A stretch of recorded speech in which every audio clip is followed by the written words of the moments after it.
Pour ce qui est du calcul du volume, ben, moi j'ai une base qui est faite un petit peu comme ça. Donc, j'avais fait un petit croquis un petit peu ici. Donc, le volume pourrait être décomposé de la façon suivante, c'est-à-dire que j'ai un cylindre, bon, on va dire qu'il y a à peu près un pouce, d'un pouce, par un diamètre de 6 pouces.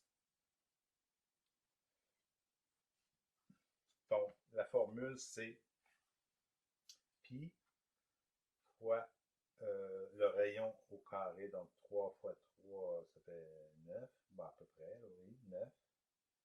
Donc, fois la hauteur, h, 1 pouce. Donc, pi, c'est à peu près 3, 3 fois 9, 27, fois 1, 27. Donc, j'ai à peu près 27 pouces cubes. Puis là, si j'enlève, par exemple, 1/8 de pouce tout le tour, à l'intérieur, je vais soustraire de tout ça pi fois, à ce moment-là, ça ne sera pas 3, ça va être 2 et 7, 8 fois, au lieu d'un pouce, ça va être 7, 8. Donc, ce qui va me donner 7, 5 égale 22, 22,72. Puis ici, si je fais mon calcul plus précis, 9, 3 au carré, fois 3,1415 fois 1 égale 28. On est à 28,27 moins 22,72 égale 5,55 pouces cubes. Bon, maintenant, si j'ai une forme au-dessus ici, mais ça, c'est un peu comme un rectangle. Ah, oui, un peu comme un rectangle.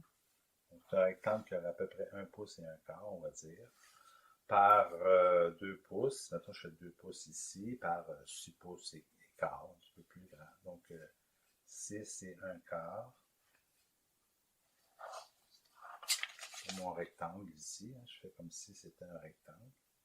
Donc, 6 et un quart par 1 et un quart par 2, on va dire 2 pouces ici.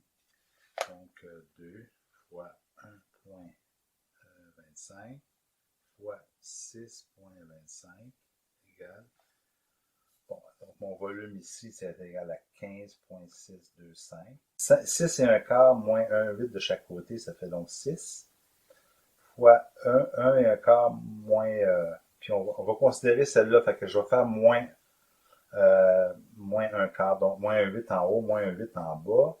Donc, on va faire moins fois 1 pouce, fois 2 pouces, moins 1,8 de chaque côté, donc 1 pouce 3 quarts, vous me suivez, égale 6 fois 1,75 égale 10,5, donc 15,625 moins 10,5 égale, divisé par 2, parce que c'est juste la moitié de mon rectangle, donc divisé par 2 égale 2,56. 2,56 plus 5,55 était le cylindre, donc ça fait 2,5. 2,5 plus 5,5, on va dire à peu près 9 pouces cubes. 9 pouces cubes, grosso modo. Si j'ai une épaisseur d'un huitième de pouce partout. Maintenant, il s'agit de trouver 9 pouces cubes. Alors, essayez d'avoir la densité du matériau que j'ai choisi. Si je le fais en acier, ça va donner quoi comme densité? Ben, au pouce cube, c'est ça qu'il faut que je calcule.